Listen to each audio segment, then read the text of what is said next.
네, 우리는 지금 기나긴 9개월의 여정을 통해서 드디어 성경의 문을 여는 창세기 1장 1절에 지금 마당까지 와 있습니다. 마당의 대문을 열고 지금 들어가려고 하는 찰나, 성경이란 무엇이냐? 창세기 1장 1절에 서론, 지금 집에 들어갈 준비를 하고 있습니다. 성경이란 무엇이냐? 성경이란 하나님이 누구냐 하는 하나님의 주권을 선언하는 것이다. 하나님의 주권을 선언하는 것이다. 그 하나님의 주권을 선언을 창세기 1장 1절로서 만물에 대한 하나님의 주권 선언, 2장 17절로 인간에 대한 하나님의 주권 선언, 이 두 개가 전 역사, 전 성경을 일관하는 성경 해석, 역사의 이해와 해석의 대전제 중의 대전제, 하나님의 주권 선언입니다.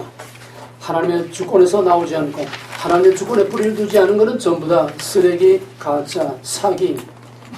오늘 전 세계가 목표 없이 방향 없이 극도의 혼란을 가고 있는 것은 바로 중심을 잃었기 때문에 하나님의 주권이라고 하는 중심, 하나님의 주권이라고 하는 절대적인 목표, 목적, 대전제를 상실했고 대전제에서 떠났기 때문에 프롬과 투가 하나님에게서 나와서 하나님에게 돌려지는 성경의 근본 원리와 본질과 진리에서 이탈했기 때문에 지금 목표를 잃은 배와 같이 표류하고 방황하는 것이 현실입니다. 그 다음에 두 번째로는 Who God is? I am the sovereign. 내가 천지를 창조하고 나라의 흥망성쇠와 모든 개인의 인생과 역사의 흥망성쇠를 주관하는 내가 바로 이 모든 것을 잊게도 하고 얻게도 하는 창조의 주권자다. 뿐만 아니라 이 모든 것을 나의 에이전트로 다스리도록 위탁하고 위임한 인간과 하나님의 관계는 무엇이냐.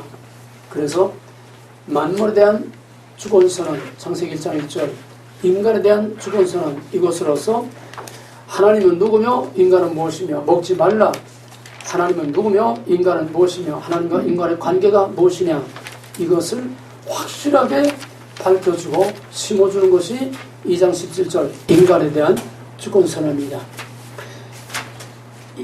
알든 모르든 이해를 하든 못하든 바로 이 근본 대전제 원리에서 이탈된 것은 제 아무리 천사의 방을 하고 말을 잘하고 뭐 교회 성장 100만 명 세계적으로 제 아무리 유명한 일 다 해도 그것은 뭐 꺾어놓은 꽃과 같이 화려해도 빗줄기에 살고 생명이 없는, 성장이 없는, 결실이 없는 빈 껍데기 거짓말 사기입니다. 이건 아무리 강조해도 부정한 것이 창세기에서 계시록까지 다른 얘기가 아니에요. 후가리즘, 후유와 하나님과 인간의 관계가 무엇이냐, 그것이 전 성경의 가장 중요한 해석의 대전제입니다. 성경 해석의 원리 다 같이 시작. 존재, 존재가 형태, 원리의 관계성, 대체적 직선적 역사관, 가중적 해석, 역사적 소명. 성경 해석의 대전제는 하나님의 주권, 백성, 왕국, 주권, 백성, 왕국, 주권, 백성, 왕국. 그 말을 조금 바꾸면 나는 누구며 너는 누구며 나와 너의 관계는 무엇이냐. 믿음이란 관계입니다. 릴레이션십. 어떤 관계냐, 그게 믿음이지. 성경을 아는 것도 아니고 뭐 큰 일을 하는 것도 아니고 무슨 업적을 남기는 것도 아니고 무슨 기사와 이적을 행하는 것도 아니고, 믿음은 하나님과의 관계입니다. 어떤 관계? 바른 관계. 얼마나 바른 관계냐, 그 상태가 그 신앙의 포인트라는 겁니다. 근데 오늘날은 관계도 없고 주권도 없고 하나님의 아이덴티티가 뭐며 자기의 아이덴티티가 뭐며 하나님의 위치가 뭐며 자기의 현주소와 위치가 뭐며 내가 서 있어야 할 자리가 무엇인지 하나님이 어디에 서 있어야 하는 하나님의 자리인지 이걸 완전히 미싱했기 때문에 지금 혼란에 그걸 지금 달리고 있습니다. 그러면 하나님의 주권에 대한 인간의 정당한 반응이 뭐냐. 성경에서의 대전제인 성경을 주신 목적, 하나님의 주권, 언약, 거룩을 지킴으로 하나님의 백성으로서의 하나님과의 올바른 관계를 계속 지켜나가는 것이 하나님의 주권에 대한 가장 합당한 반응입니다. 그걸 우리는 믿음이라고 합니다.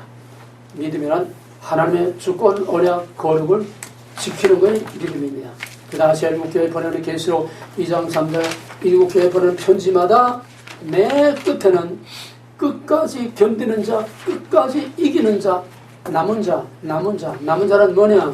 하나님의 주권, 언약, 거룩을 목숨을 다해서 끝까지 지키는, 쉽게 말하면 하나님과의 올바른 관계를 끝까지 지키는 자가 영광스러운 하나님 왕국에다 들어가서 하나님과 영원토록 동거하는 영광을 누리게 되는 것입니다. 큰 그림을 봐야 돼. 성경을 한눈으로 한 손바닥에 놓고 성경이 뭔지, 하나님이 누군지, 내가 누군지, 하나님과 나의 관계 무엇인지 그게 바로 정립될 때에 내가 무엇을 어떻게 해야 하는가 하는 인생관, 세계관, 역사관, 교회관, 목회관, 예배관, 신앙관, 신학, 성경관 모든 것이 이 전제에 따라서 결정이 되는 것이고 거기에 따라서 그 결과를 자기가 받게 되는 것입니다. 하나님 주권에 합당한 반응은 하나님의 주권에 합당한 반응으로서의 주권 언약 거룩을 지키는 것이다. 그 다음에 큰 것만 말하면 그럼 어떻게 하는 것이 하나님의 주권에 합당한 최고의 반응은 뭐냐? 주권 언약 거룩을 지키는 하나님과의 올바른 관계를 갖는 최고의 관계는 뭐냐? 그건 예배라는 것이다. 예배란 두 가지라고 그랬어요. 두 가지가 합해질 때에 온전한 예배가 이루어진다는 겁니다. 예배는 두 가지, 경배와 섬김. 경배와 섬김. 경배라는 것은 순교적인 신앙이에요. 복종의 자세가 됐다는 거예요. 가람 가고 오라 먹고 죽으려면 죽고 살려면 살고 하나님의 주권 언약 거룩을 지키기 위해서는 내 목숨도 아끼지 아니하고 하나님의 절대 주권에 복종하겠습니다. 그게 바로 경배. 또 하나는 섬김. 섬김이라는 것은 제사 용어입니다. 내 몸을 불살라 하나님께 산 제물로 드리겠습니다. 너희 몸을 하나님 기뻐하는 산 제사로 드리라. 이는 하나님이 기뻐 받으실 영적인 예배입니다. 최고의 예배. 나의 전 인격, 나의 모든 삶, 모든 것을 From God to God, by God, for God, in God. 다섯 개 전치사. 그것이 하나님께 주권에 합당한 반응을 보이는 삶이고 합당한 반응을 보이는 최고의 반응인 예배입니다. 그러므로 우리는 예배하는 삶이 신앙생활이요. 바로 예배의 연장이 예배하는 삶으로서의 우리의 삶이고 또 우리의 예배는 그런 삶이 모아지고 묶여져서 한 입으로 한 마음으로 같이 하나님을 신앙 고백하고 기도하고 찬양하는 바로 예배야말로 우리 신앙의 최고의 표현이고 하나님 주권에 합당한 최고의 반응입니다. 이렇게 해서 성경은 하나님의 주권을 선포하고 인간은 하나님의 주권에 합당한 반응을 보이기를 성경은 가르치고 있고 요구하고 있는데 오늘 이게 없어요. 아무것도 없어요. 하나님의 주권도 어렵고 거룩도 없고 거기에 합당한 반응을 하나님 주권 어려 거룩이 전제가 되지 않으니까 거기에 합당한 반응이 나올 수가 없죠. 그걸 가지고 아노미 현상이라고 합니다. 아노미 현상이라는 건 모든 법과 질서가 다 무너진 무정부 상태, 사회 붕괴 현상. 이건 사회학 용어입니다. 사회 붕괴 현상. 그게 바로 오늘 교회와 신앙의 아노미 현상. 오늘 한국은 무법천지입니다. 불의가 악이 되고 악이 정의가 되는 거예요. 미국 동성애법을 비롯한 차별금지법 등등 미국은 껍데기는 번질한 평화로운 나라지만 미국은 이미 모든 법이 다 무너지고 뒤덮여지는 보이지 않는 아노미 현상에 지금 폭발 직전까지 와 있습니다. 이거는 미국 한국만 아니라 전 세계는 지금 바로 아노미 현상에 그게 와 있습니다. 오늘 이제 창세기 1장 2절에 가서 이제 점점 들어가면서 깊이 나올 겁니다. 아노미 현상이라고 하는 용어만이라도 기억해뒀어요. 아노미 현상이란 무엇이냐? 아노미 발음 그대로 A-N-O-M-I-E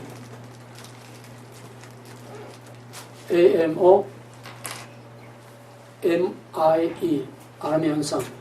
이건 특수 용어니까 가로하고 카오스 C-H-O-A-S 영어로는 케이아스라고 하는데 카오스 원어로 카오스입니다. 카오스나 아노미 현상이나 다 비슷한 현상이며 창세기 1장 2절에 가서 다시 하겠습니다.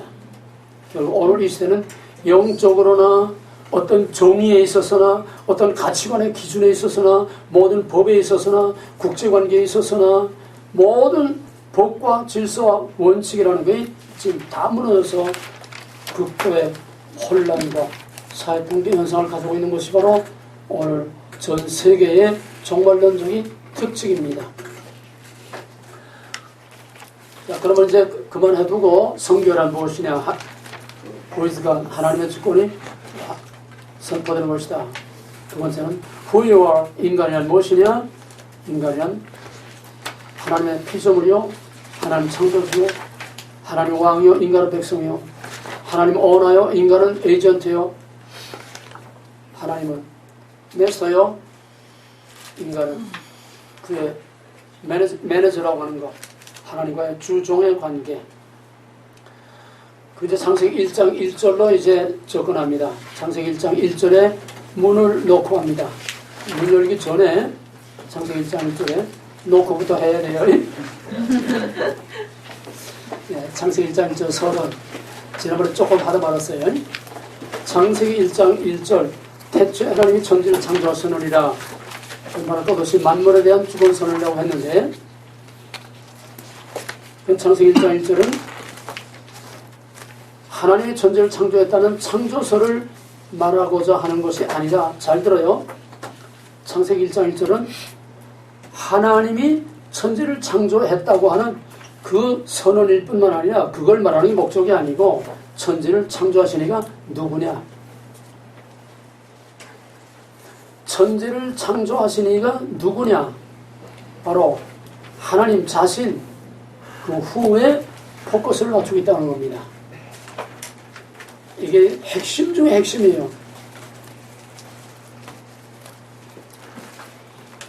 이건 쉬운 것 같으면서도 어려운 겁니다.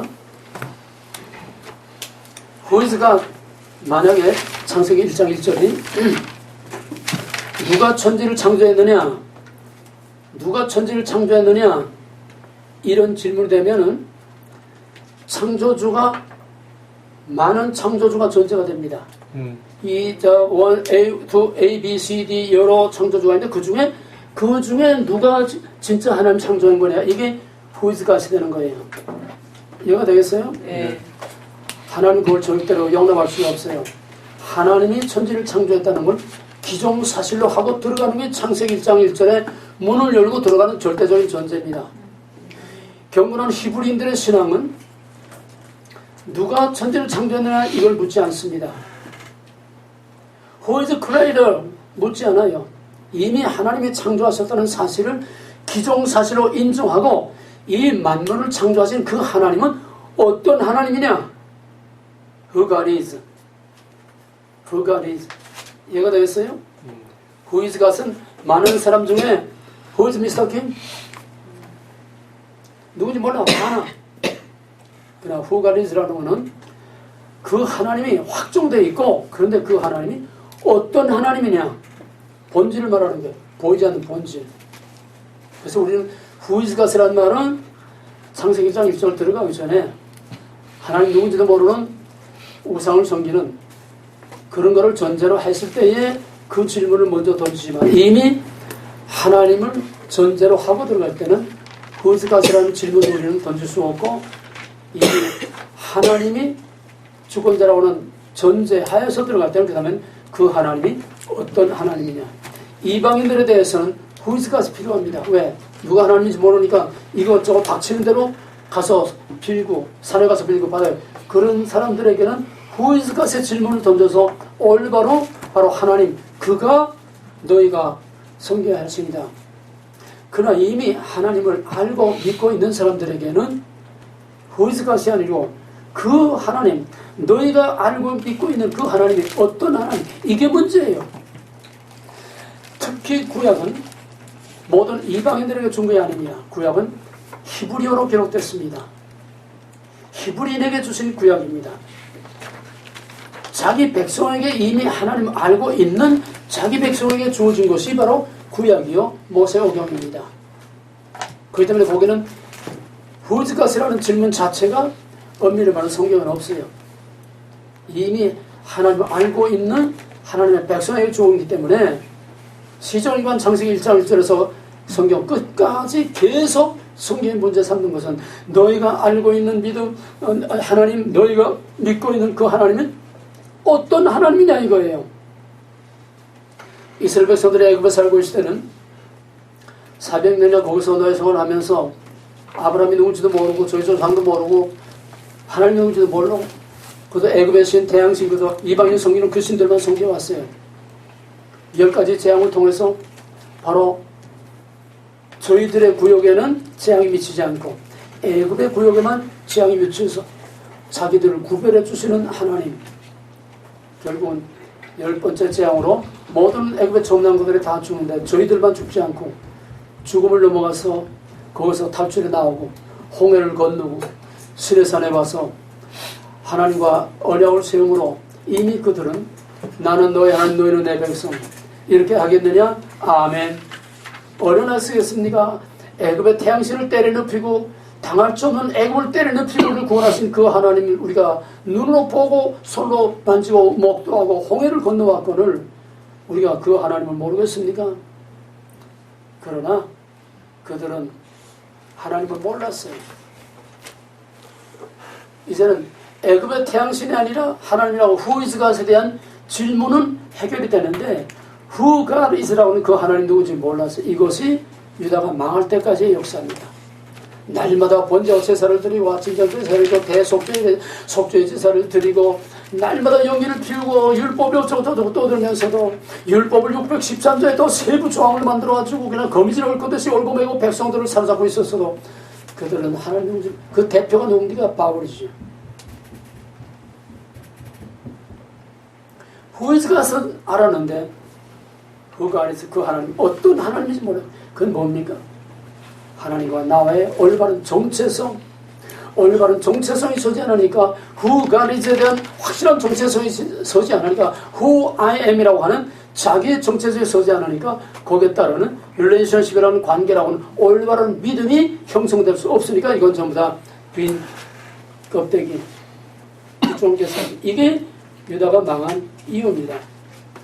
우린 창세기 1장 1절에서부터 후이즈 갓을 물 것이 아니라 경건한 진짜 경건한 히브리인들처럼 하나님은 이 창조 이전부터 계셨고 그가 이미 만물을 창조했다는 사실을 기종사실로 믿고 받아들이고 그 다음에 그 하나님이 나와 어떤 관계가 있으며 이스라엘과 어떤 관계가 있으며 그 하나님이 어떤 하나님인가 하나님의 본질 하나님의 속성 하나님의 그 아이덴티티 그 하나님의 실체 I am이라고 계시하신 그 주권이라고 하는 하나님의 실체를 더 깊이 알아가고 거기에 따르는 올바른 관계를 세워나가는 것이 이게 진짜 믿음인데 유대인들은 거기서 실패했어요. 이제 있는 것은 이쪽에 있고 장래에 있고 또 이쪽에 있는 하나님이 지나가는 걸 다 찾았습니다. 그 성경 해석의 원리 뭐예요? 이제 있는 것은 이쪽에서 장래에 있고 또 이쪽이 있었나니 하나님이 이미 다 지나간 것을 다시 찾으시느니라. 성경 해석의 원리 뭐야 이게? 원리의 반복성. 응? 원리의 반복성. 원리의 반복성. 원리와 형태의 원리의 반복성. 똑같은 원리가 계속 반복되는데도 그거를 모르면은 그냥 헛불 캐는 거예요. 그러면은 창세기에서 또 조금 짧게는 애굽에서 나와서 시내산에서 언약을 맺고 이제는 하나님의 능력을 보고 듣고 만지고 만나를 먹고 마시고 반송의 생수를 먹고 마시고 이스라엘의 역사 중에 계속해서 그가 어떤 하나님이라는 걸 저희가 역사 속에서 그렇게 체험했음에도 불구하고 바로 그 가리에 대한 정답을 갖지 못해 올바른 관계를 갖지 못해 그들의 제사가 다 헛되고 하나님을 더 분노케 한 건 결국 성전도 파괴되고 다윗의 왕조도 무너지고 만 것이 이게 이스라엘과 유다의 종말이라고 하면은 똑같은 본질과 원리 똑같은 본질과 원리가 뭐예요? 내가 지금 뭘 말을 하고 있지? 그들이 망한 똑같은 본질과 원리가 뭐예요?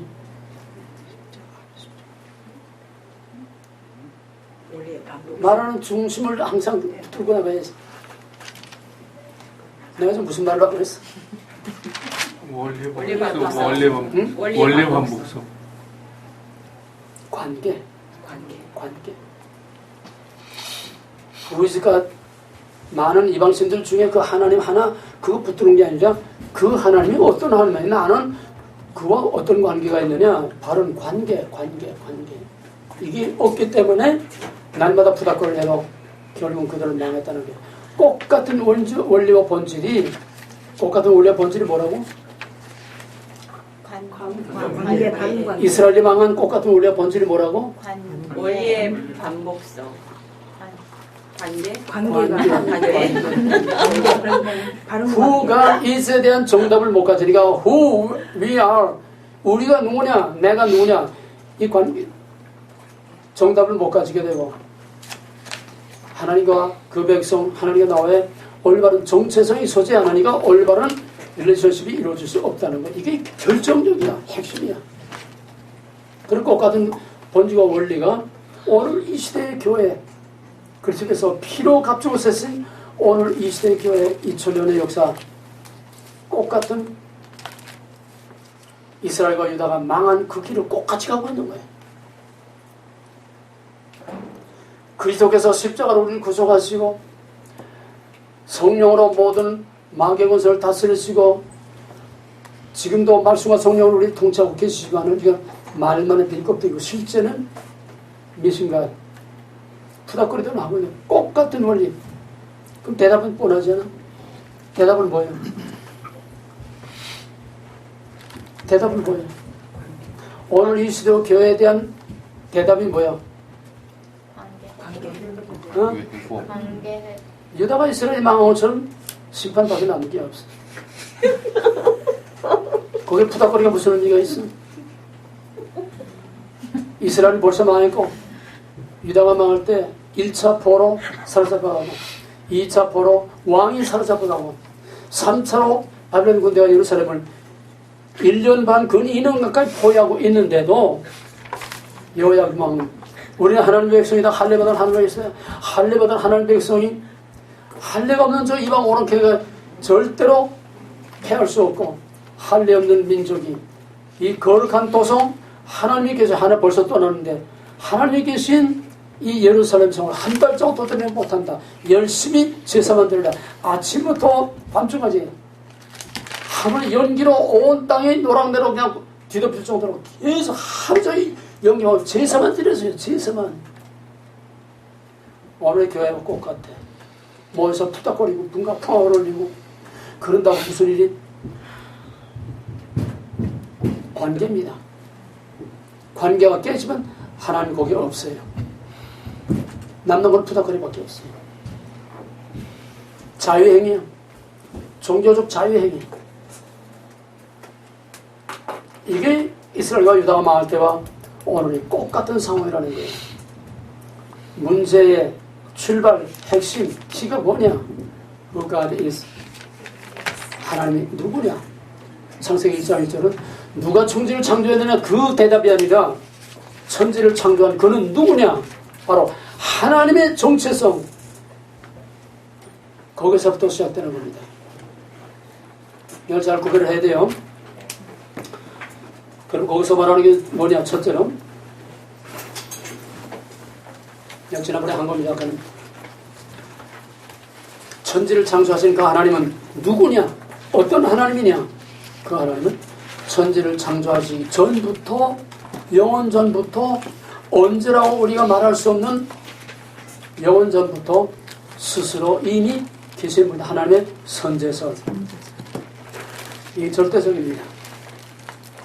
하나님 이외에 창조 이전에 존재했던 것은 영이든 어떤 물질적인 것은 아무도 없어요. 하나님 이외에. 오직 하나님이 천지를 처음 시작한 건데, 그러므로 하나님은 만물을 창조하시기 전부터 계시다고는 하나님의 선제. 이거 요한복음 1장 1절에서 사도 요한이 말한 요한복음 1장 1절의 태초에와 창세기 1장 1절의 태초는 똑같은 태초입니다. 그 다음 그러는 하나님은 어떤 하나님이냐? 영원 전부터 스스로 계시면서 이 하늘과 땅과 만물을 있게 하신 그 하나님은 어떤 하나님이냐? 무에서 유를 창조하신 그 하나님은 전지전능하신 하나님이다. 그의 능력과 그의 지혜는 인간이 측량할 수 없어. 로마서 11장 36절에서 깊도다 하나님의 지혜요 누가 하나님의 이 죄를 증명할 수 있겠느냐? 그냥 손들고 말았어요. 오직 하나님을 찬송하려다 손들고 말았어요. 창세기 1장 1절은 하나님의 전지전능하심에 무한하신 전지전능하신 하나님이라는 것을 우리에게 선포합니다. 그런 하나님은 어떤 하나님이냐? 결코 둘을 용납할 수 없고 비슷한 걸 용납할 수 없는 절대적으로 유일하신 하나님이다. 유일하신 하나님이다. 여기서 문제가 되는 게 있어요. 같은 유일신을 믿는데 뭐와 뭐가 달라요? 유대교와 이슬람, 유대교의 유일신과 기독교의 기독교의 유일신 같은 한 하나님인데 뭐가 달라? 삼위일체가 있느냐 없느냐 거기에 따라서 하나님의 올바른 정체성이 바로 서느냐 잘못 알고 있느냐 구원의 문제가 직결된다고 했어요.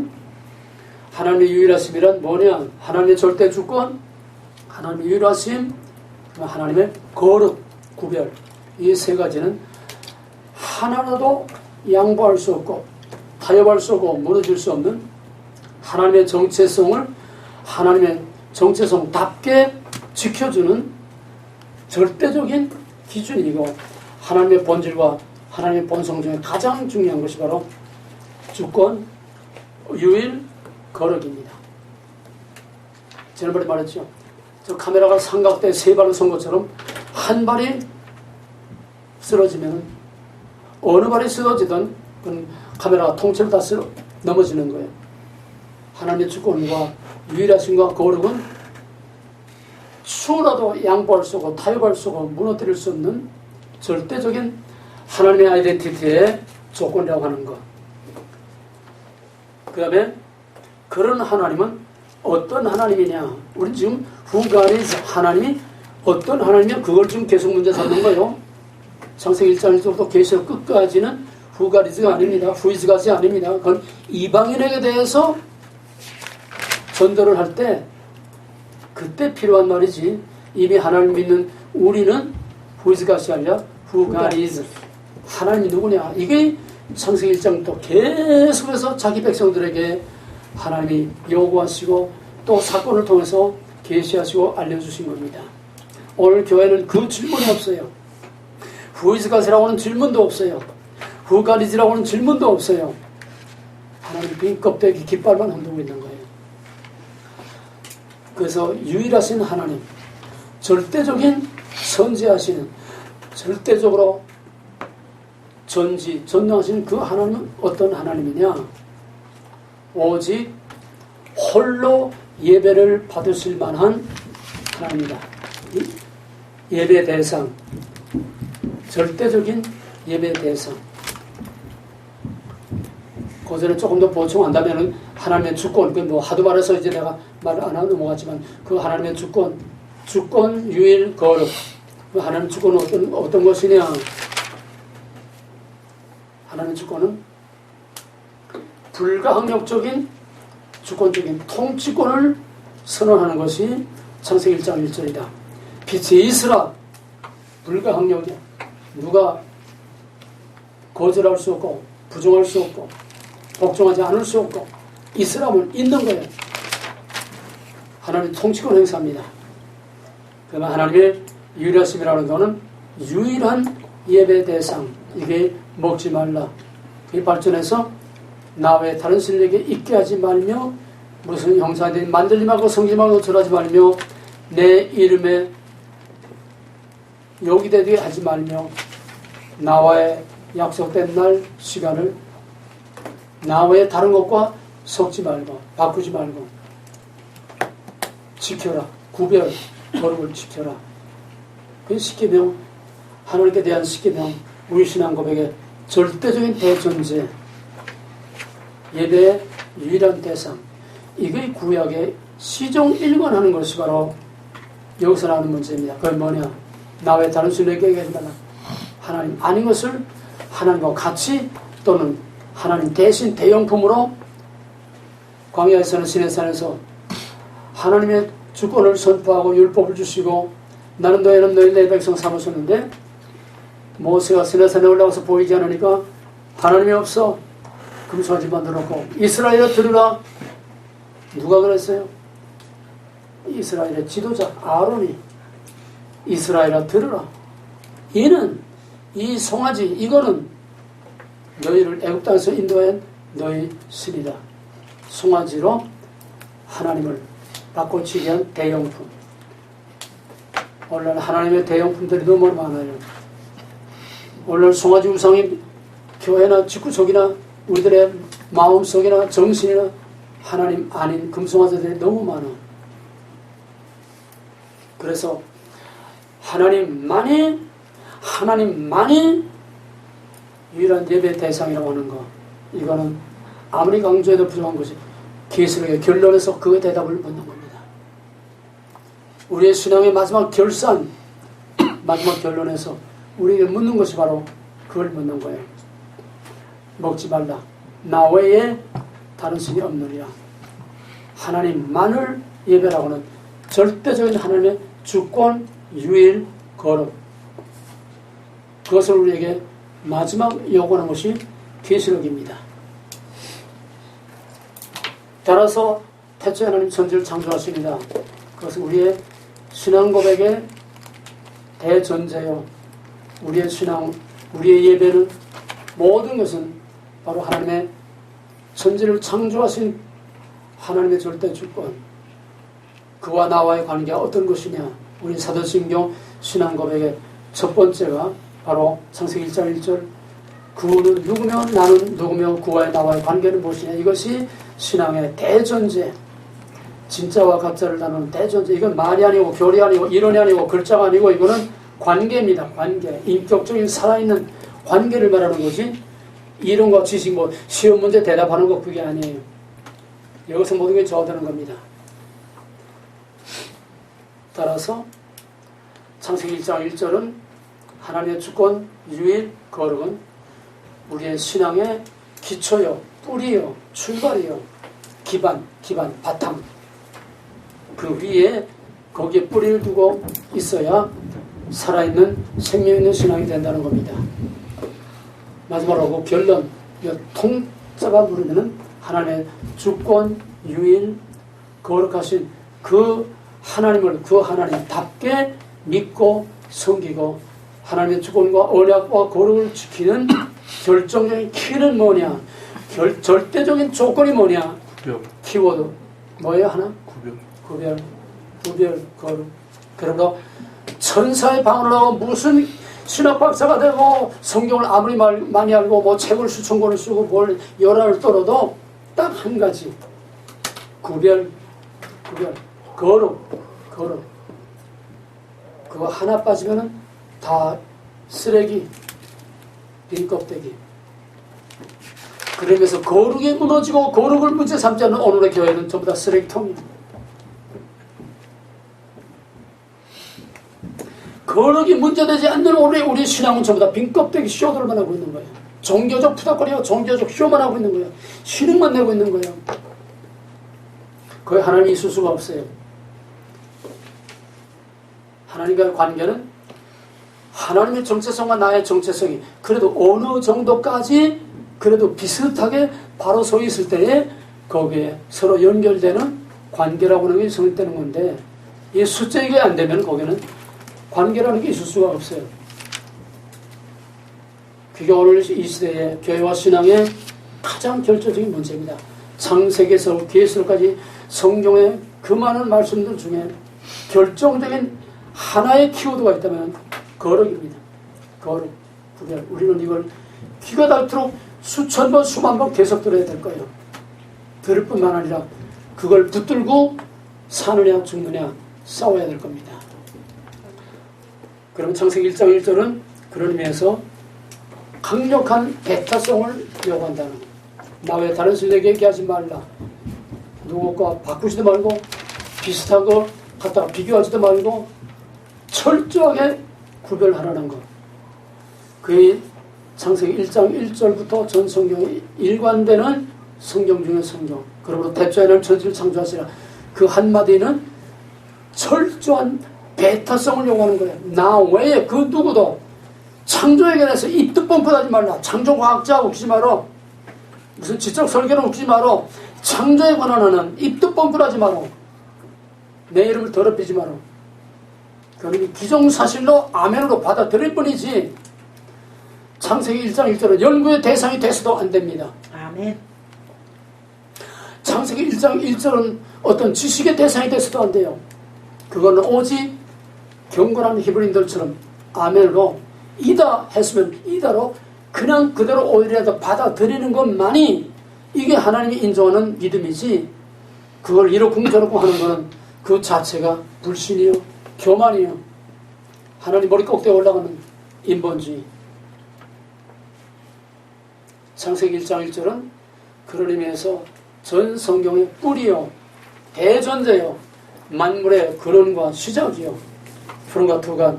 여기서부터 시간도 역사도 나라도 온 우주도 여기서부터 모든 것이 시작됐어요. 그러므로 진화론이든 창조설이든 무슨 지적 설계론이든 어떤 이론도 창세기 1장 1절을 논해서는 안 돼요. 창조의 하나님에 대해서 논한다는 자체가 하나님께 대한 불경이 돼요. 쉽게 말하면 우리 원전이 아들놈이 이거 우리 아버지 맞아? 우리 아버지 맞는다고 우리 아버지가 내 아버지라는 걸 증명하기 위해서 아버지 나하고 병원에 가서 DNA 검사할 거야. 꼭 같은 거 아니야? 우리 어렸을 때는 그런 말들 많이 해요. 저놈은 다리 밑에서 주워놓으라고. 농담으로 그런 것이 이 아이에게는 상처로 베껴가지고 이게 스트레스를 조그만 모함을 퀘션해서 맞아 나는 저 진짜 엄마가 아니야. 나는 어쩔 수 없느냐. 이래가지고 그 인생을 망친 사람들이 있었어요. 그 스트레스가. 하나님에 대해서 창세기 1장 1절에 대해서 Who is God? 또 하나님이 과연 천지를 창조했다는 걸 알고 믿으면서도 그거를 증명해 주려고 열심히 쫓아다니는 이게 자체가 불경이야.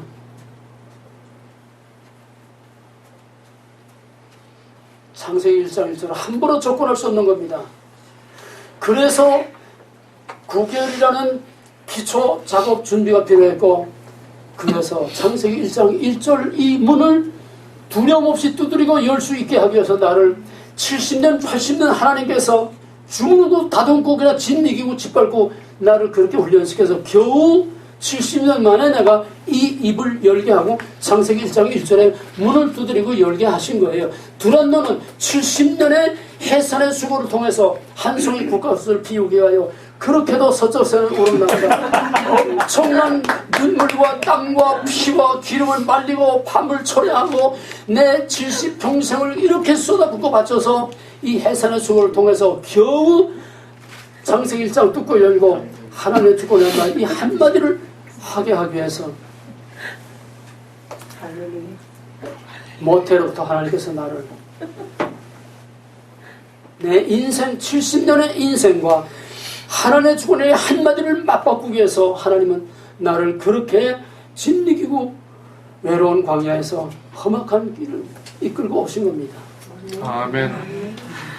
너희들 앉아서 하나님의 주권의 말 그냥 아무 의미도 없이 뜻도 없이 어디 가서나 들을 수 있는 말 그냥 것도 한두 끼로 한두 흘러가지만 날 여기서 정말 피눈물이 나오는 거고 내 심장이 다 정말 터지고 쏟아지는 거예요. 그냥 하는 말이 아니야. 내 생명과 내 80년 70년의 인생과 맞바꾼 이게 하나님의 주권이야. 세상에 어떤 박사, 어떤 교수, 어떤 목사도 하나님의 주권을 말 빈 껍데기로 할 수 있지만은 그러나 내가 하는 하나님의 주권하고는 차원이 틀려. 지난번에 호세아 얘기했지? 호세아 얘기했죠? 호세아가 말하는 하나님의 사랑이라는 거하고 다른 선자들이나 사도들이 말하는 하나님의 사랑이라는 거하고 사랑의 사도라고 하는 사도 요한이 말하는 하나님의 사랑하고 호세아가 말하는 하나님의 사랑은 하늘과 땅과 차원이 틀려요. 호세아는 수십 년의 자기 인생의 절반을 몽땅 피눈물 나는 창조가 썩어나가는 그런 삶의 체험 속에서 마지막 하나님 앞에 꼬꾸라지고 엎드려서 과연 당신은 누굽니다? 고백을 하게 만든 체험 속에서 하나님의 사랑이 어떤 것인가 그 속에 깊이 들어가서 하나님의 그 깊은 속으로 울고 분노하는 그 하나님의 마음을 호시아만큼 깊이 알았던 선지자는 없습니다.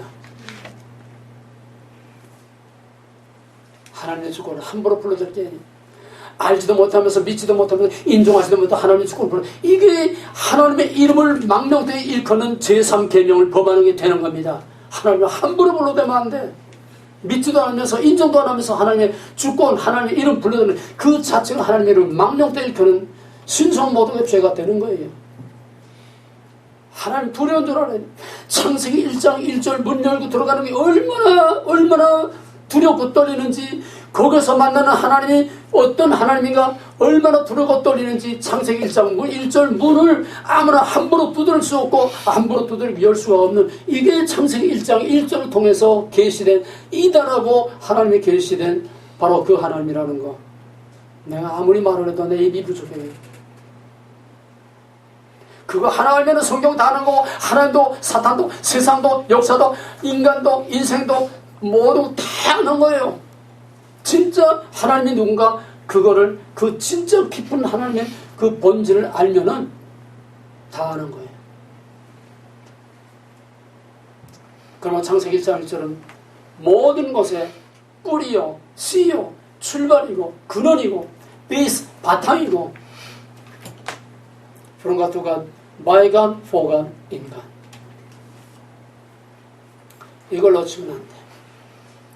내게든지 세상이든지 역사든지 세상 만사든지 비즈니스든지 성경이든지 뭐든지 우리는 이 5개 전치사를 놓쳐버리게 되면 삼천포로 빠지는 겁니다. 아주 미쳐야 돼. 5개 전치사에서 깔고 살아야 돼. 자나 깨나 눈을 뜨나 감으나 사사건건 우리는 5개 전치사를 깔고 살아야 돼. 그게 창세기 1장 1절에 뿌리를 받고 사는 생명 있는 나무요 성장하는 나무요 아름다운 꽃을 피우고 열매를 맺는 나무요 그 열매가 또 씨가 돼서 또 나무를 키우고 열매를 맺게 하는 생명 있는 신앙은 바로 창세기 1장 1절에 뿌리를 두고 있는 겁니다. 그것만이 영원하고 그것만이 영원한 나라에 들어가고 그것만이 하나님 앞에 인정받는 착하고 충성된 종아. 다음 시간에는 하나님의 주권이라는 게 뭔지 나의 신앙 고백에서 거기에 대한 얘기를 좀 하려고 합니다.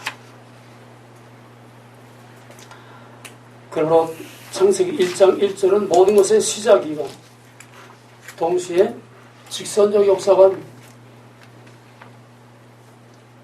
하나님은 창세기 1장 1절 하나님의 창조의 주권을 선언하는 거기서부터 아니 좀 더 확실하게 말하면 만물을 창조하기 이전에 하나님의 디자인, 하나님의 계획, 하나님의 모든 목적, 뜻이 하늘에서 이룬같이 땅에서도 이루어지이다.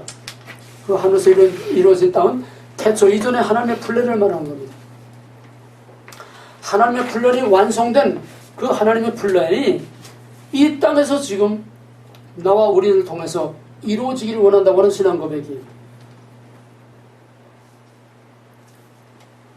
그러므로 하나님은 창세기 1장 1절 이전에 천지창조 이전에 하나님은 이미 모든 계획과 플랜을 다 세우셨습니다. 그 계획이란 뭐냐? 직선적 역사관, 주권, 백성, 왕국을 계시의 점진성, 번역의 형태, 직선적 역사관 한 패키지예요. 점진적으로 하나님의 왕국을 이렇게 발전시켜 나가겠다고 하는 하나님의 계획이 거기에 숨겨져 있는 것입니다. 무슨 말이냐? 이미 종말 이후에 이루어질 영원한 하나님의 왕국의 모델하우스를 하나님이 이미 만들어 놓고 그거를 만들기 위해서 계시의 점진적인 발전 형태상으로 주권 백성 왕국이라고 하는 또 주권 언약 고르기라고 하는 이 본질이 주권 백성 왕국이라고 하는 형태상으로 어떻게 점진적으로 발전해 나가느냐. 이미 종말을 전제로 해서 종말에 완성된 하나님의 왕국을 다 그려놓고 거기에 가기 위한 과정을 설정해 놓은 것이 바로 성경입니다. 뭔지 알겠어요? 건축 설계사가 건축 위탁을 받으면 이제 어떤 집을 짓겠다. 건축주가 그 아이디어와 그 용도와 목적과 그 규모와 모든 걸 설명하면은 그 설명에서 설계사가 설계를 합니다.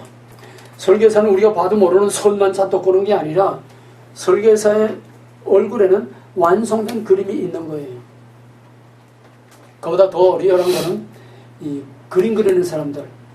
그림 그리는 사람들 보면 참 신비해요. 요즘은 그걸 뭐라고 그래? 샌드 뭐라고 그러지? 샌드. 어?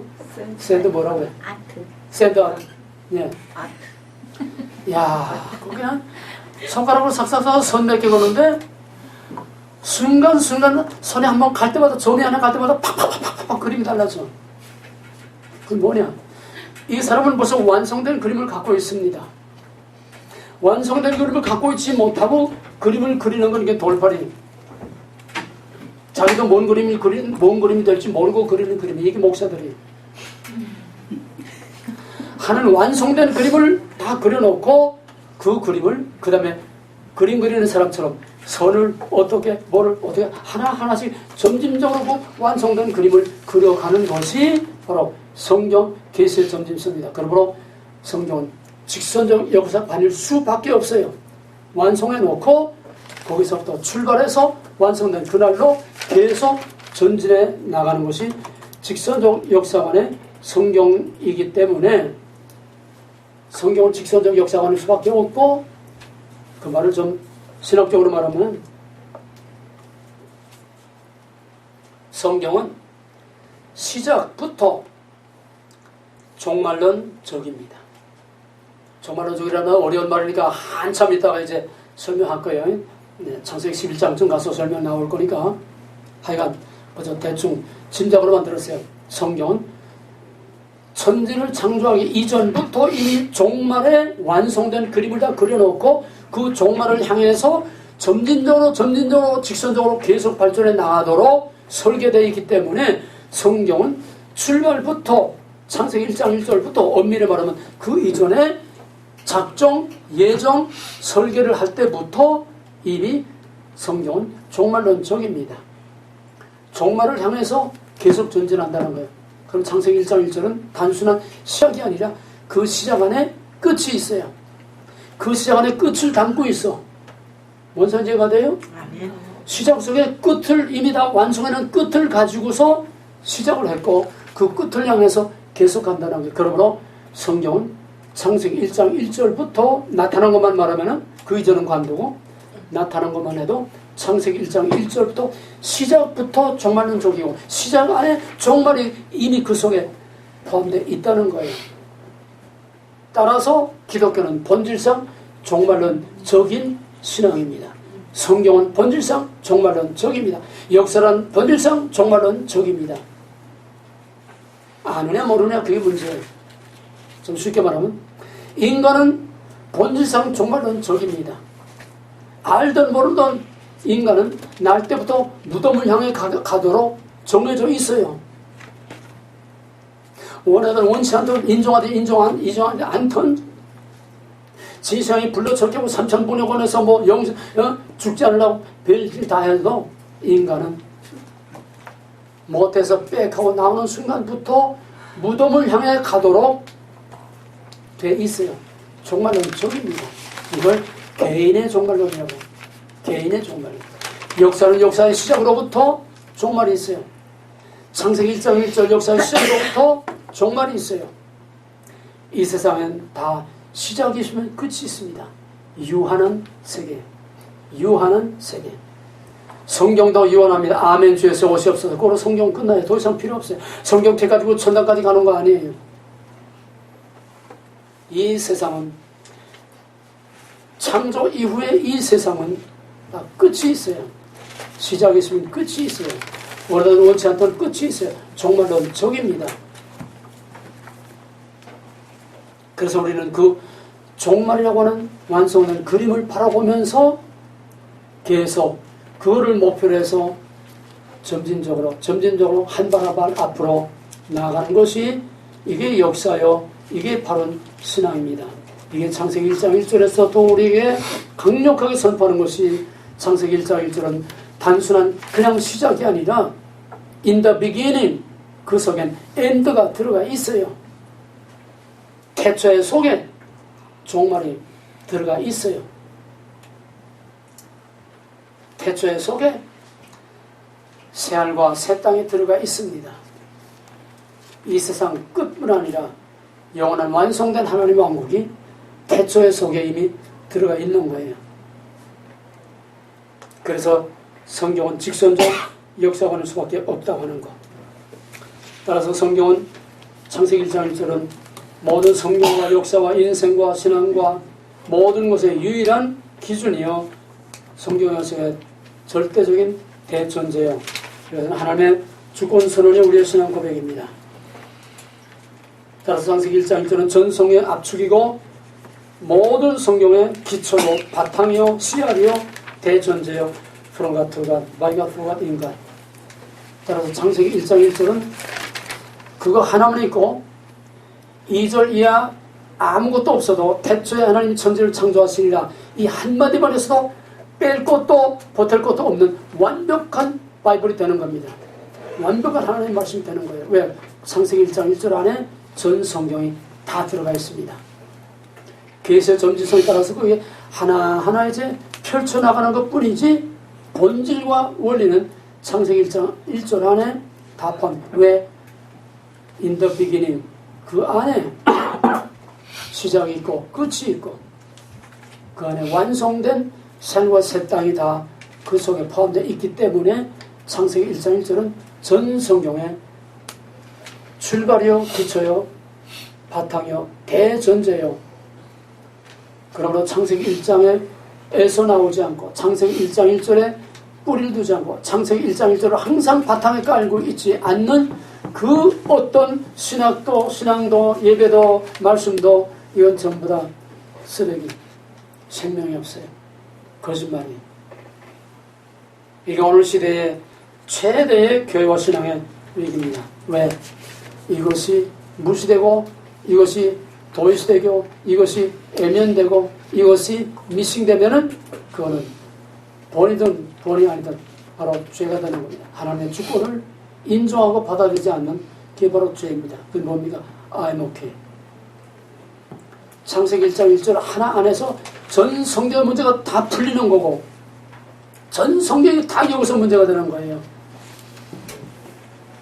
아무리 깊이 들어가도 끝이 없고 한이 없는 것이 창세기 1장 1절. 왜? 전 성경, 전 역사, 나라의 흥망성쇠, 모든 개인의 생사하고 모든 것이 창세기 1장 1절 안에 다 들어가 있기 때문에 그 의미가 지금 내가 말하는 의미가 창세기 1장 1절의 의미가 어떤 것인가?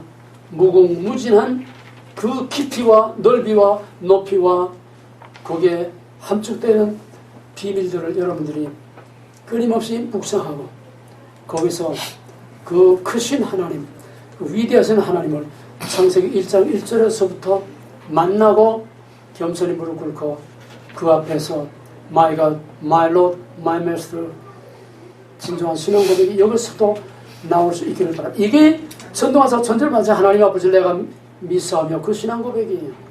아멘. 창세기 1장 1절은 그래 왜 이것이 필요하냐? 이미 수도 없이 많이 얘기했지만은 모든 인간은 신의존적인 존재로 지음받았기 때문에 원초적으로 근원적으로 DNA 속에 Who is God이라고는 퀘션을 가지고 있어요. Who is God? 왜 이런 퀘션을 가지고 있느냐? 아담에는 Who is God 퀘션이 필요 없었어요. 왜? Face to face. 물론 형태상으로 보는 건 아니지만은 하나님의 동산에서 하나님의 음성을 들으면서 하나님과 거기 함께 살고 있었어요. Who is God이라고 하는 질문이 필요 없었어. 근데 하나님을 짓밟고 거기서 쫓겨남으로써 하나님과 인간의 릴레이션십이라는 탯줄이 끊어졌어. 그래서 하나님의 정체성도 상실되고 인간의 정체성도 상실되고, 그러니까 그때부터 인간이 I am, 자기가 주체가 되고 자기가 주인이 되고, from me, by me, to me, by me, for me, in me. 여기서 또 인본주의라는 것이 나와서 거기에는 하나님이 설 수 없고 하나님과 관계가 바로 설 수가 없습니다. 그러므로 타락 이후에는 우리가 하나님이 누구냐, Who God is를 알만한 능력이 상실됐어요. 인간의 어떤 과학과 지식과 신학과 철학과 어떤 연구로도 하나님이 누구냐, Who God is냐, 거기에 대한 정확한 대답을 얻을 수가 없고, 얻어왔댔자 하나님에 관한 지식이지 하나님과의 얼굴과 얼굴을 만져대하는 인격적인 관계로서의 릴레이션십이 이루어지는 그런 관계는 있을 수가 없는 거예요.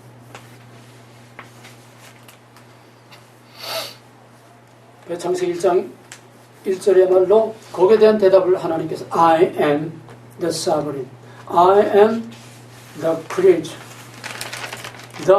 the 정관사가 꼭 붙어야 됩니다. 왜?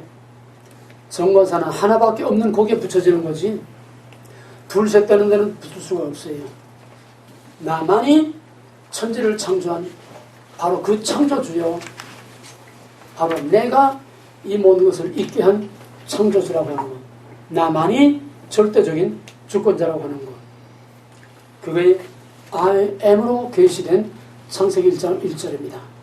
이걸 조금 발전돼서 출애굽기 3장에 오게 되면 하나님께서 모세를 불러서 내가 너로 애굽 땅에 사로잡힌 내 백성들을 이끌고 나오게 하리라. 그러니까 Who you are? Who are you? 그 Who you are 아니야. Who are you? 당신 누굽니까? 나 처음 본 놈이다. 처음 만났습니다. 나 당신 누군지 모릅니다. 내가 아는 건 애굽에서 태양신밖에 몰랐습니다.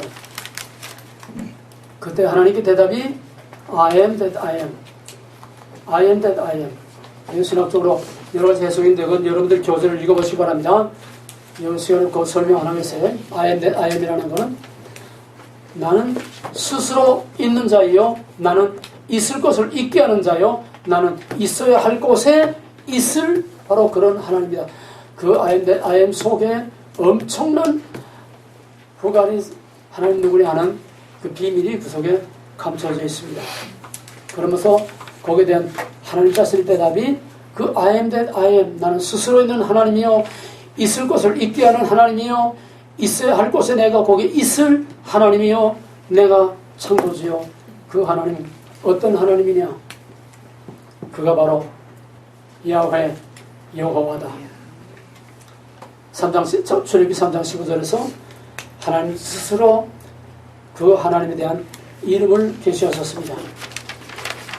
창세기 1장 1절은 아까 이미 말했듯이 절대적인 주권, 유일무이하신 유일하신 하나님, 다른 무엇과도 비교할 수 없는 구별되는 거룩하신 하나님으로서 강력한 배타성을 요구한다는 것.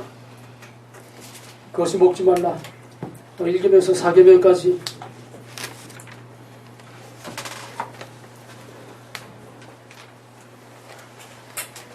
이것이 무시되면은 정령 죽으리라. 이건 인간의 어떤 모독적인 죄를 말하는 게 아닙니다. 성경이 말하는 죄는, 성경이 말하는 악인과 의인은 언제나 하나님의 주권에 대한 하나님과의 관계에 따르는 영적인 죄입니다. 죄란 뭐죠? 영어에서 다 같이 하나님의 주권을 전제할 때 죄란 I'm okay. okay. 그러니까 하나님 주권을 짓밟는 게 죄예요.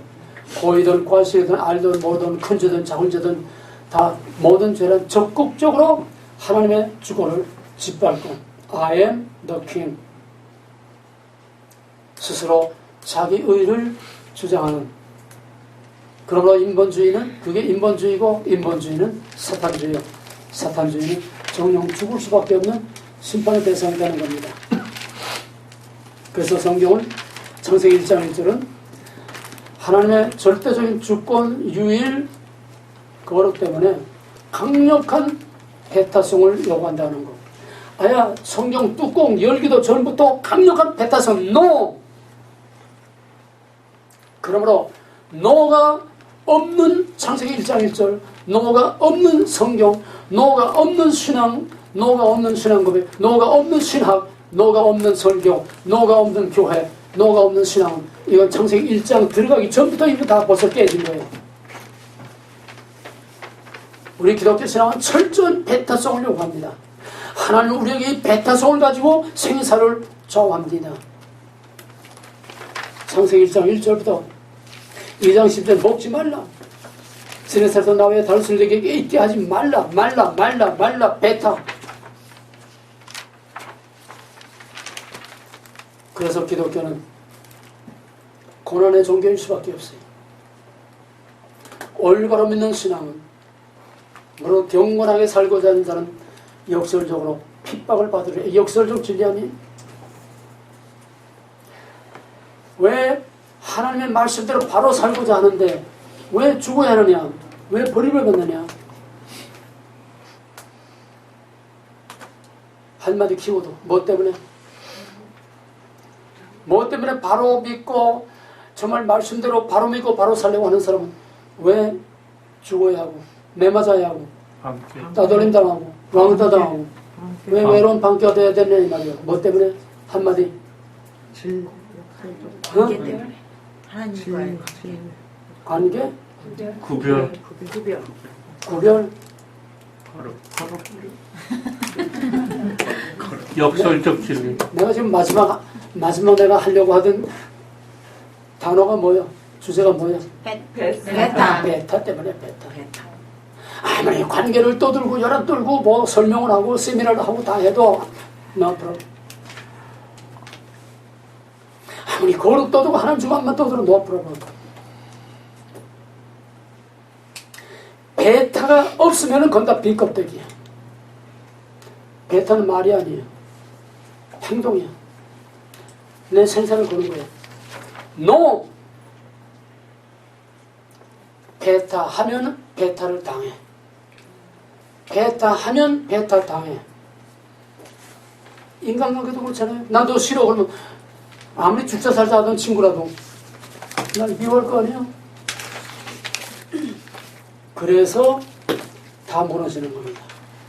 베타 하면 베타를 당하고 도전하면 도전을 당하니까 도전하지 않고 베타하지 않고 전부 다 예스맨이 되는 거예요.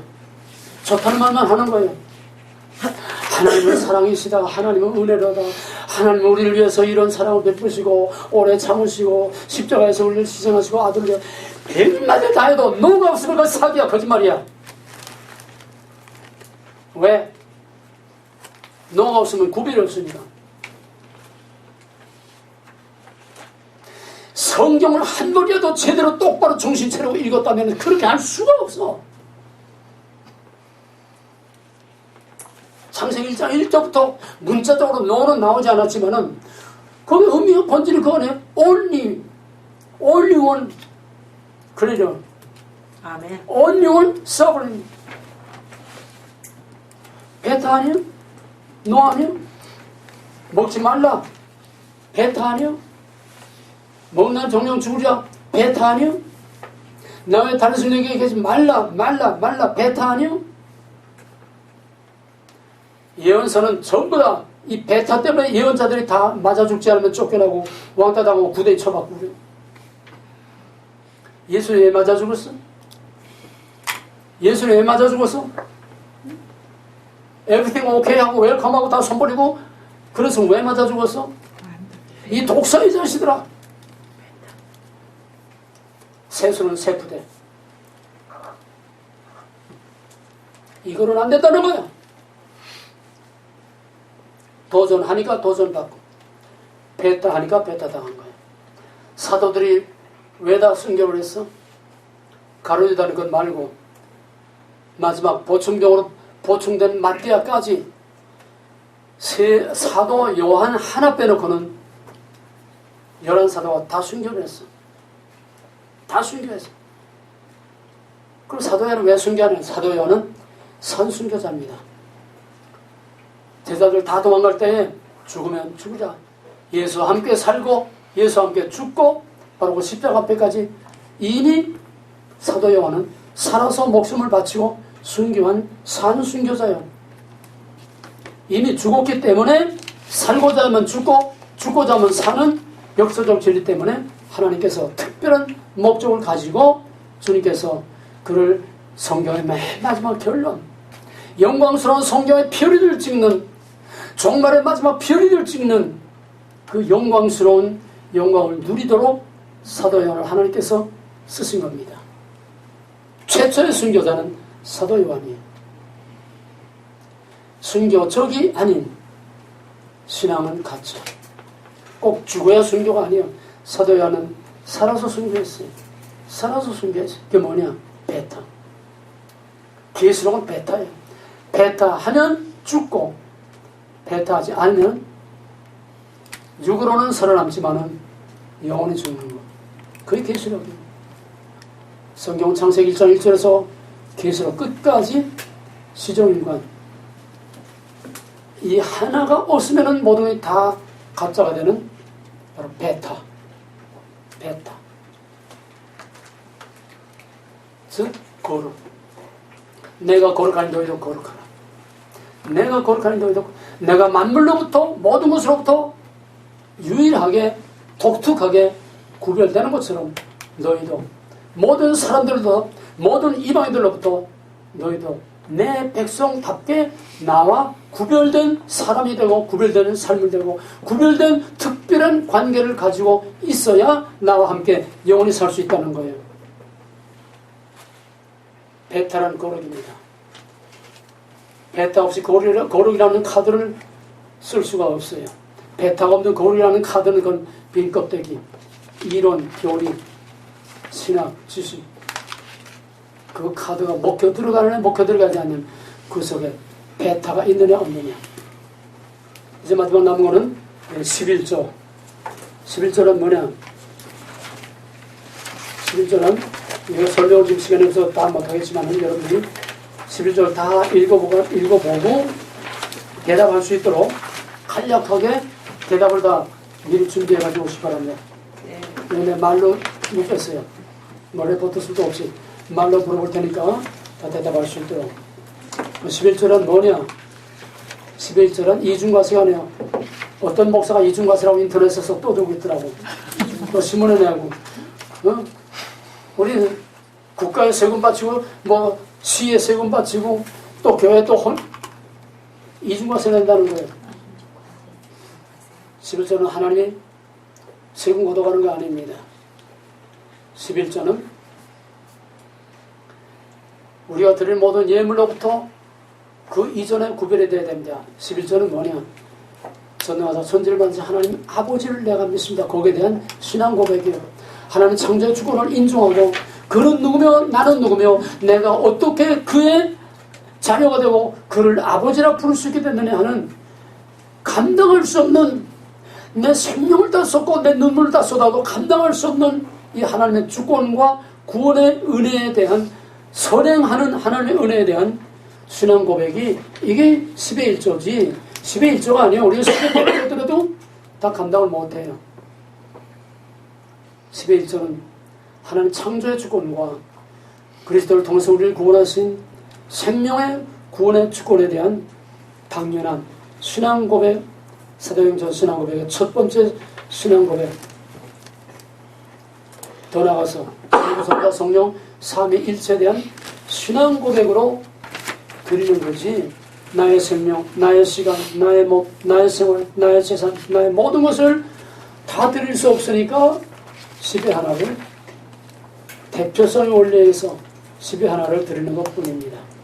따라서 11조도 하지 않고 즉 하나님의 창조와 구원의 주권도 인정하지 않고 무슨 명목으로 감사함을 드리고 뭐 무슨 진약 뭐 했다 감사함을 드리고 무슨 예물 드리고 하나님 우러오는 거예요.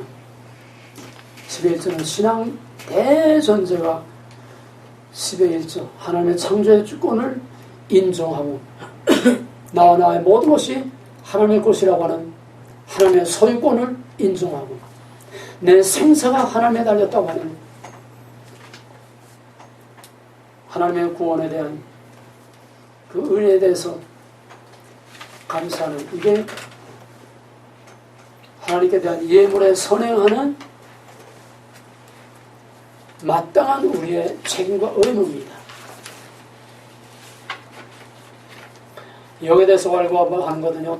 마귀 종자들이 적어도 12의 1조를 드리고 나서 하나님의 창조의 주권을 인정하고 나서 만물이 다 당신 것이요 나도 당신 것이요 내 생명도 당신 것이요 내 모든 오장육부 나의 모든 가지 다 당신 거라는 걸 이걸 인정해 놓고 그 다음에 무슨 감사의 예물을 드릴 때에 그게 예물이 되는 거지. 그것도 뭐 안 하고 예물을 주는.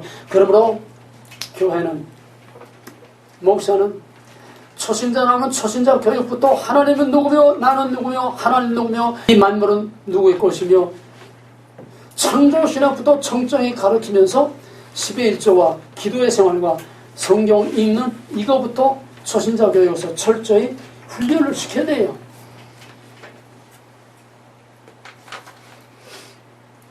그럼 11조 얘기하면 저놈은 목사 돈밖에 못하면 도망갈까 봐 무서워서 못해. 그럼 인간의 비즈니스도 하나님의 비즈니스? 하나님의 비즈니스라면 그 하나님의 주권과 하나님의 그 은혜를 감당할 수 없고 받아들일 수 없다면 그런 놈은 가면 가는 거야. 왜 배짱이 없어? 자기 비즈니스를 하려니까 벌벌 떨고 할 말도 못하고 있지. 하나님이 택해서 보냈으면은 하나님의 종이 올바른 하나님의 진리를 말하고 가르치면 받아들이게 돼 있어. 요즘은 산업사회에 너무 시간이 타이트하고 다 바쁘게 움직이고 이렇게 새벽 기도하기가 참 어려운 상황이지만은 옛날에는 좀 모든 것이 좀 스로우했으니까 새벽 기도는 처음 교회 나올 때부터 새벽 기도, 10의 1조, 또 기도 생활, 성경 읽는 생활 이거는 신앙의 기본이고 아주 기본이기 때문에 이것부터 처음부터 할 수 있도록 딱 처음부터 훈련을 시키고 교육시서 하게 해야지 새벽기도 안 하는 사람 중간에 힘듭니다. 어쩌다가 바람 불어서 나가도 며칠 못 나가고 또 떨어지고 말아요. 11조 안 하는 사람 중간에 하기 힘듭니다. 성경 안 읽던 사람 집사, 권사, 장로가 돼도 성경 안 읽어요. 처음부터 훈련돼야 돼. 저도 4년 동안 하면서 이렇게 깊은 진리하는데 성경의 텍스트를 한 번도 읽지 않고 졸업해요. 70년대에 어느 앙케이트 의뢰에서 총신대에서 신학생들의 저기를 조사했는데 신학교 들어와서 졸업할 때까지 4년 동안 성경을 몇 번을 읽는지 조사했는데 미안하지만 70%가 신학교 들어와서 졸업할 때까지 4년 동안 성경을 한 번도 안 읽는 신학생이 70년대 그때에 70%에 그러고 나서 목사 돼서 뭔 짓을 하겠어? 허튼 짓밖에 또 허튼 소리밖에 또 해? 여러분 진짜 실력 있는 두라노 출신 되려면 성경 본문을 많이 읽어요. 이 바탕 없이 한번 귀때기만 가지고 들어도 안 돼. 오리지널 그걸 읽을 때 그 앞에서 팬들이 메시아를 그 곡을 쓰면서 요즘 말로 말하면 호텔방에 독방에서 혼자서 그걸 쓰면서 기스럽게 예수님의 고난받은 거 이걸 쫙 성경을 읽다가 그냥 거기 꼬꾸라서 대성통하고 울고 일어나서 그냥 미친듯이 춤을 추고 그렇게 해서 나온 것이 영국의 황제까지도 감히 그 앞에서 앉아있을 수 없는 하나님의 위대하심, 우리 주 예수 그리스도를 통해서 나타난 하나님의 구원의 위대하심 앞에 황제가 일어날 수밖에 없는 그런 하나님의 권위가 거기서 나오고 그런 파워가 나오는 겁니다. 왜 목사들이 설교를 해도 아무 일도 일어나지 않습니까? 카더라 하나님에 관한 얘기, 성경에 관한 얘기, 남의 말 같아도 피를 토하듯이 자기의 신앙 고백으로, 자기의 삶으로 내 안에 임재해 계신 말씀과 성령이 피를 토하듯이 쏟아져 나오는 신앙 고백이 아니면은 사람의 마음을 움직일 수 없어요. 머리는 순교자를 낳을 수 없습니다. 머리는 순교자를 낳을 수 없어요. 뜨거운 가슴에서, 뜨거운 심장에서 자기의 삶의 신앙 고백으로 나온 것만이 사람의 마음을 움직여서 죽으면 죽으리라 순교적인 신앙이 나올 수 있는 겁니다. 창세기 1장 1절은 함부로 문을 두드리고 함부로 들락거리는 게 아니에요.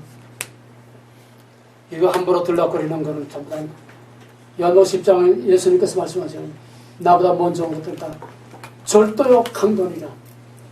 하나님의 말씀을 허락도신 마음대로 팔아먹는 창세기 1장 1절 앞에서 우리는 겸손히 꿇어빼어서 전능하사 천지만신 하나님 그를 나의 왕, 나의 주, 나의 하나님, 나의 아버지로 내가 모시고 있고 거기에 대해서 감격하고 너무 감격해서 감당할 수 없는 눈물이 쏟아져 나올 수 있는 그런 하나님과의 만남이 창세기 1장 1절에서부터 시작될 수 있기를 바랍니다. 아멘. 아멘.